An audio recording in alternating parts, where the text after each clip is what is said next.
Hello and welcome to the next upload from Legoland California, and it is all about Ninjago. So we've got lots to have a look at, including all the models, we've got all the eateries and all the different activities and all the other bits and pieces around the outside.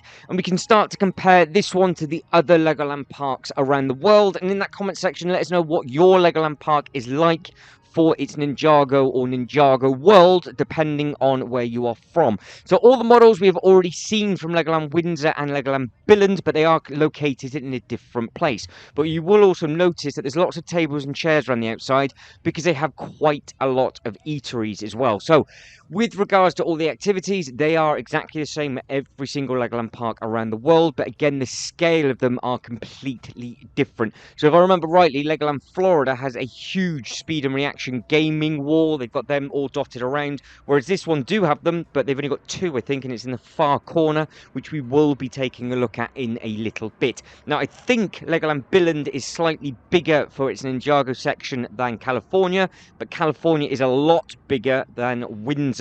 I've always found Windsor a little bit tight. So as we go around, again, let us know how this compares to your local Legoland park, and also if there's any differences as well. So again, we always come in and see Woo at the start. The dragons are always located in a different place. Billund's on the outside. I think Windsor is by the boat ride, I think, and obviously this one is located where this one is. So you can see that they've got these things here. They're the little activities where you can jump on and do some little bits and pieces with.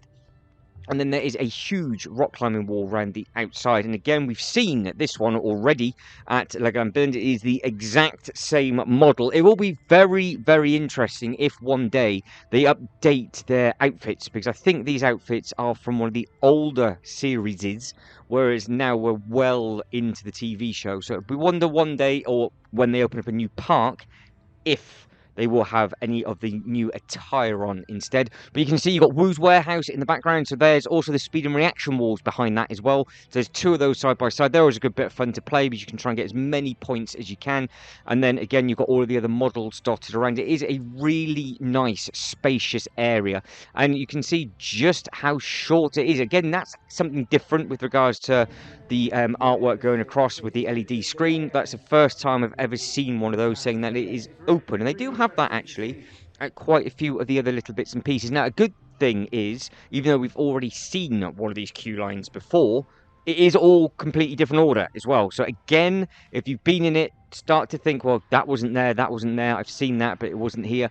And it's another massive, massive queue line. It seems to be that obviously when in the summer, this ride is extremely popular and the queue is always massive. It is huge. I would dread to think how long a queue would be if it was back to back. There is lots of different bits and pieces you can actually have a look at. There's other activities on the walls that you can play. It does show you how you can actually do it, and you can do the different bits and pieces.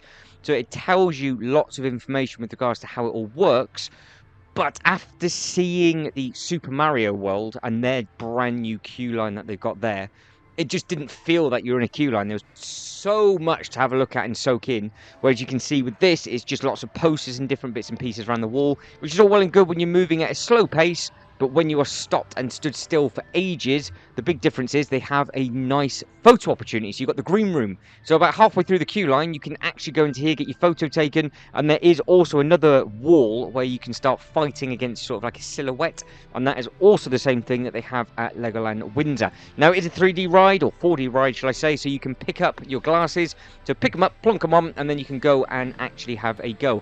As you can see, I am the only person in the queue line, and I'm the only person on the ride as well, and I still probably got beaten by an invisible person. I am awful at this one, but you can see what they look like. It's the big ride, so you think it will fit 6 people. You've got 2 rows of 3, I do believe, or it might even be more than that, but depending on how many characters you are playing. Well, we are wrapping it around into the exit, and of course the exit, as always, will take you through the shop. Now, I was actually quite surprised with the amount of sets that this shop had, because normally the shops located inside the park are quite small, Whereas this is where we are actually at the moment, is the high scores, and it is the photo opportunity, so you can get your photos if you wanted to.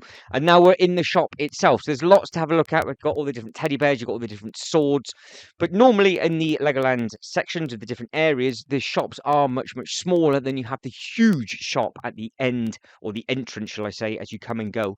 Whereas all the shops at Legoland California were really good sizes. You had a good sized shop at the Lego movie section. You've got a good sized shop here in the Ninjago world. Then you've also got another good sized shop dotted around at the entrance to the park for the minifigure mall. And then the actual big shop itself is huge. And then you've got another walk around attraction dotted around in another area of the park as well. So you really, really are spoilt for choice. And again, look at the size of the sets that are here. Normally, it's the much smaller sets, or just the brick heads, so you can just carry them around.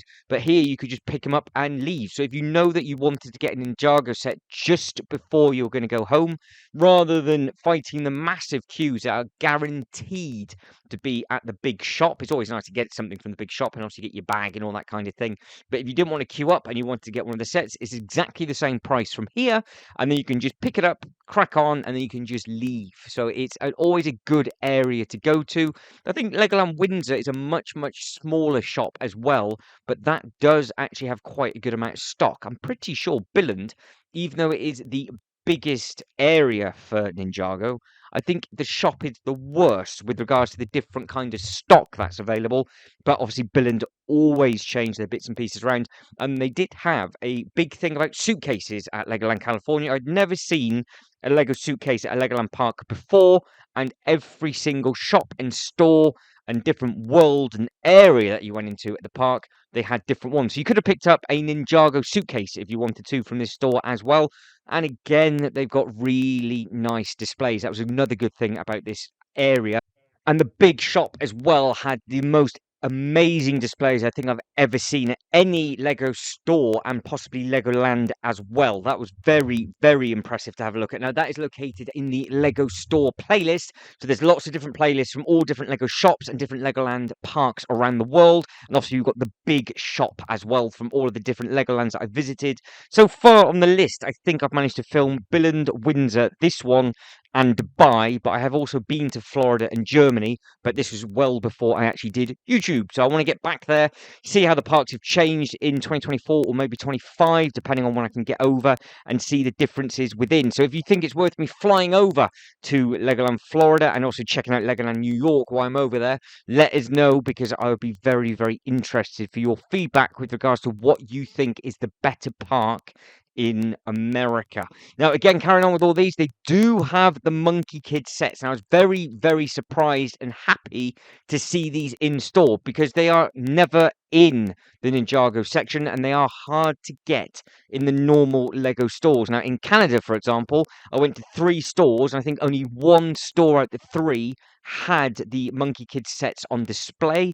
Now, these do look very, very good, and the brand new 2024 sets that have just come out also look very good. Each set, I think, for the amount of minifigures you get, the brick count and everything like that, is very well priced. But we are slowly starting to run out of time. So if you can like this video and subscribe to the channel, that'd be absolutely fantastic. Again, feedback below with regards to what your Legoland is like. Does it have a Ninjago section? And if it does, how big is the shop, like the shop that we are looking at now? Because yes, this is still the Ninjago shop, even though I was talking about the big shop earlier on. There is a lot of different bits and pieces, and they also had the Legoland exclusives, and of course that Legoland exclusive does include a Ninjago ride, which is obviously always nice to see, and that set on display looked nuts. It was really nice to see it, but it was actually sold out, so you couldn't even get it from this store. So obviously people were buying the bigger sets from here, then obviously taking them home. But this was filmed on the run up to Christmas, so obviously they will be getting tight for stock and all of that kind of thing.